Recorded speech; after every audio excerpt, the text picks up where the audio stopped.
Hey everybody, and welcome to this deep dive. All right, so today we're looking at something I know you're really interested in. We're diving into Bible verses about the devil and spiritual warfare and overcoming fear. And to help us, we've got two really interesting sources.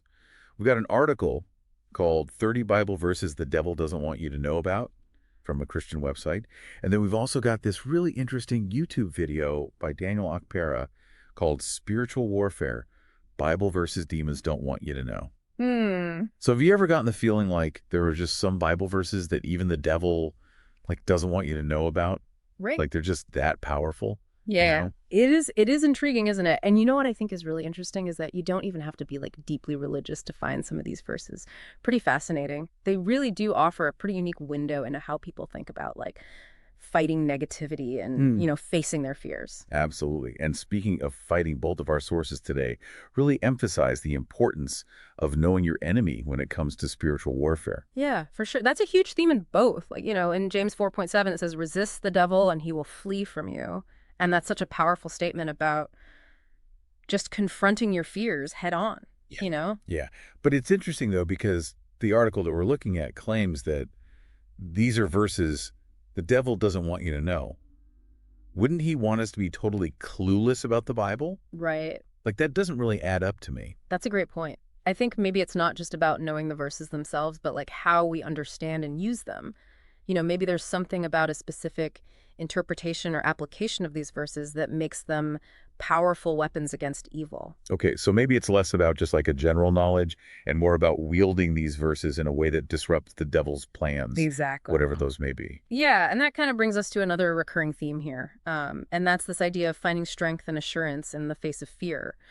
Both sources offer a lot of really comforting verses on that topic. Oh, absolutely.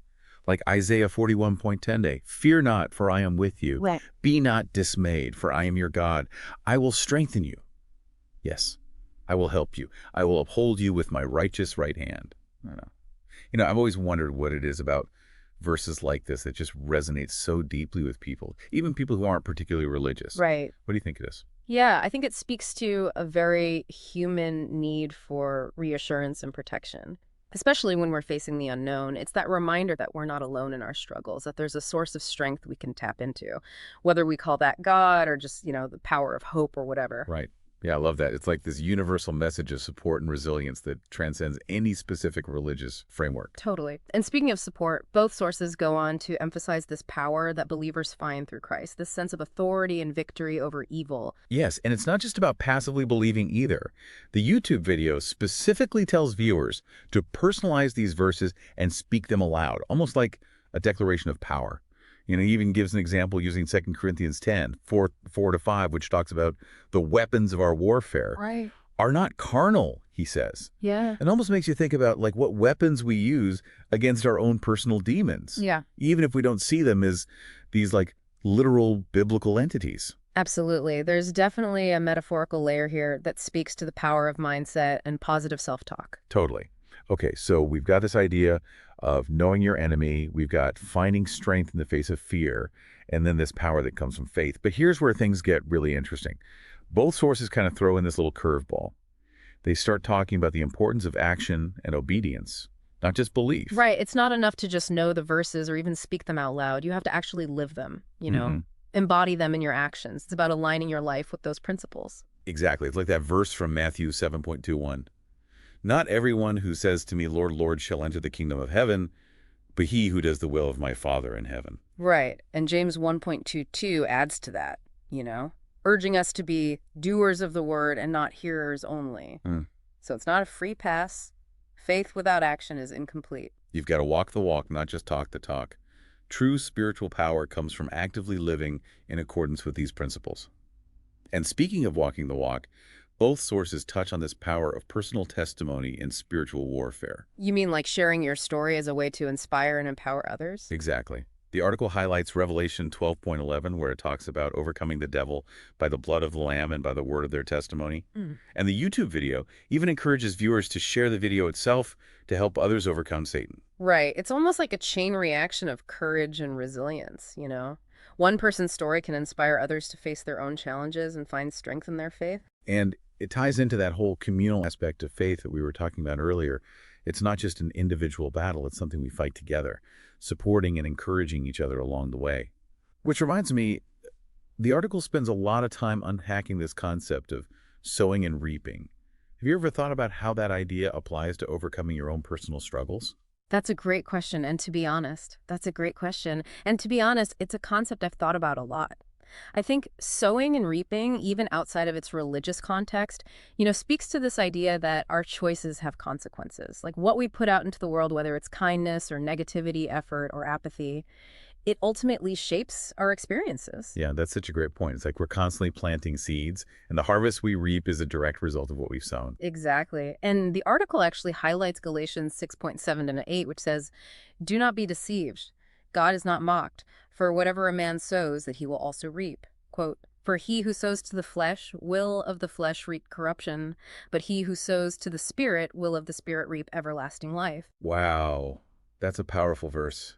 It almost makes sowing and reaping sound like a universal law, Yeah. like gravity. You can't escape the consequences of your actions. Right. And what I find particularly interesting is how that concept of sowing and reaping can be applied to like our inner world as well.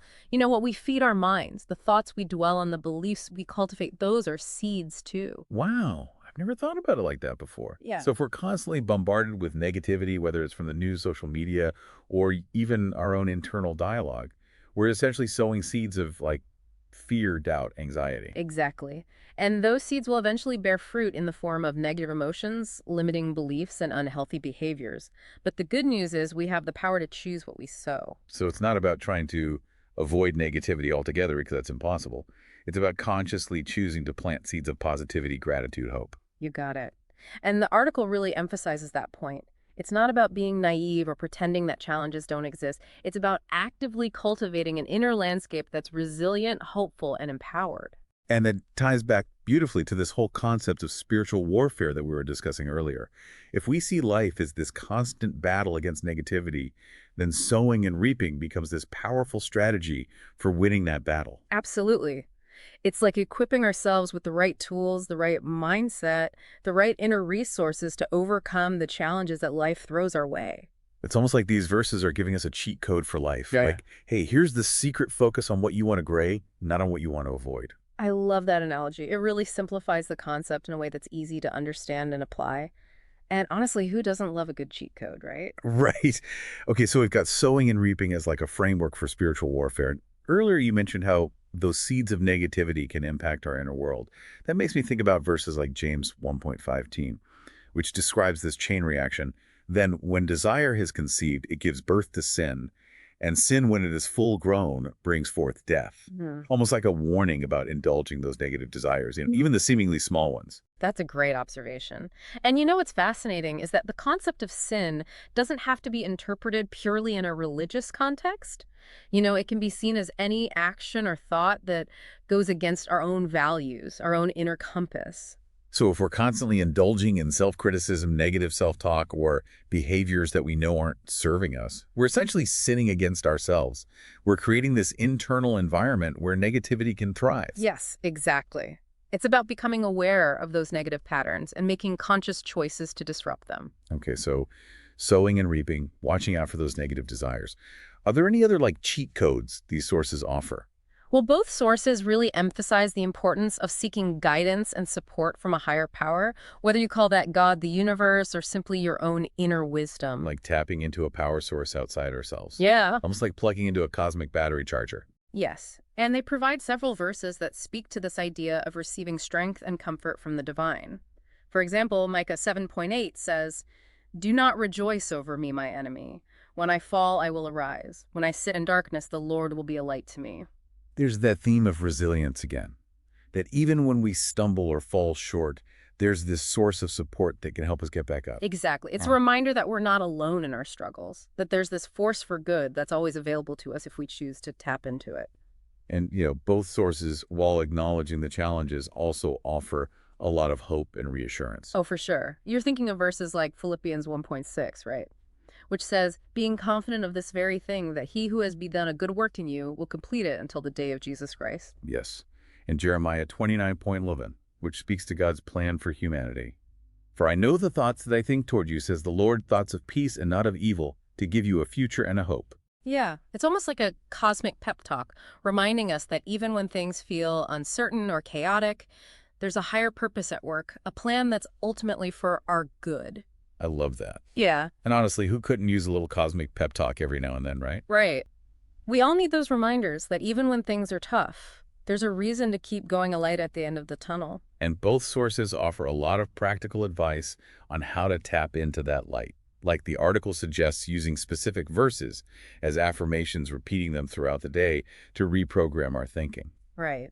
And the YouTube video encourages viewers to visualize themselves overcoming their challenges using the power of their imagination to create a positive outcome. So it's not just about passively believing in a higher power. It's about actively engaging with our faith, using it as a tool for personal transformation and empowerment. Exactly.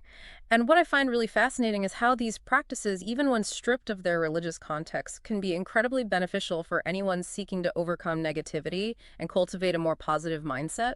Like even if you don't believe in a literal God, the act of repeating affirmations or visualizing positive outcomes can have a profound impact on your mood, your beliefs, and your overall well-being. Absolutely. It's about harnessing the power of the mind to create the reality we want to experience. So it's like we're taking these ancient wisdom teachings and reinterpreting them for a modern audience, finding ways to apply them to our own unique challenges and aspirations. You got it. And I think that's what makes this exploration so fascinating. It's not about blindly accepting dogma or adhering to rigid beliefs.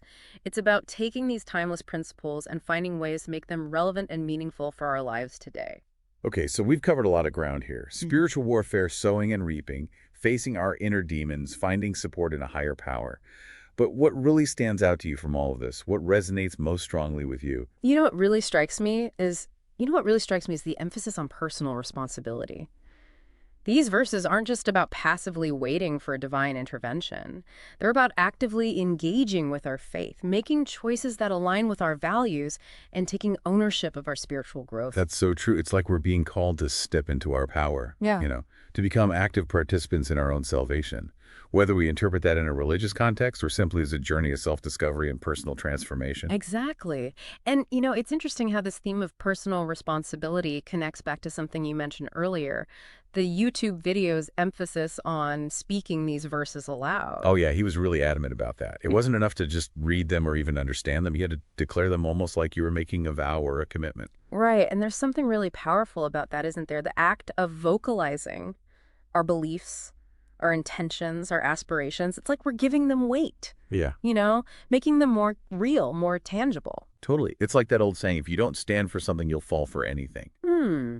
And speaking those verses aloud, even if you don't fully believe them at first, it's like you're drawing a line in the sand, taking a stand for what you want to create in your life. It's like planting a flag and saying, this is who I am, this is what I believe in, and I'm not going to let fear, doubt, or negativity hold me back. I love that image. It's like a declaration of war against our own inner demons, against those voices of self-sabotage that try to keep us small and afraid. And it's not just about battling negativity, it's also about affirming the positive, about speaking our hopes and dreams into existence. Like those affirmations you were talking about earlier, repeating phrases like, I am strong, I am capable, I am worthy, even if you don't feel it in the moment. Exactly, because words have power. They can shape our thoughts, our beliefs, our actions.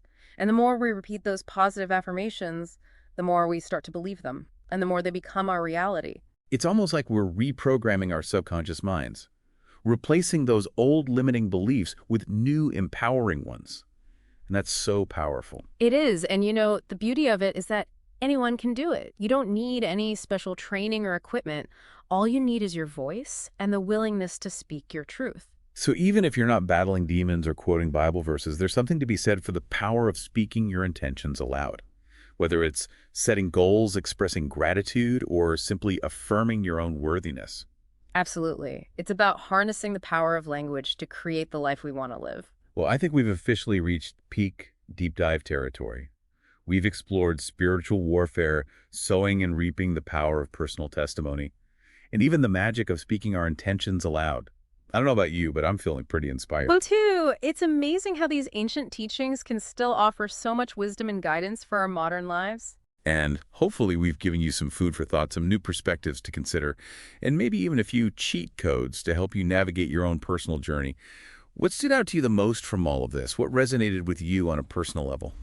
Because ultimately, that's what matters most. How we take these ideas and apply them to our own unique experiences, our own individual paths. So go out there, experiment, explore, and keep digging deeper. And remember, no matter what challenges you face, you have the power within you to overcome them and create a life that's filled with meaning, purpose, and joy. Thanks for joining us on this deep dive, and we'll see you next time for another fascinating exploration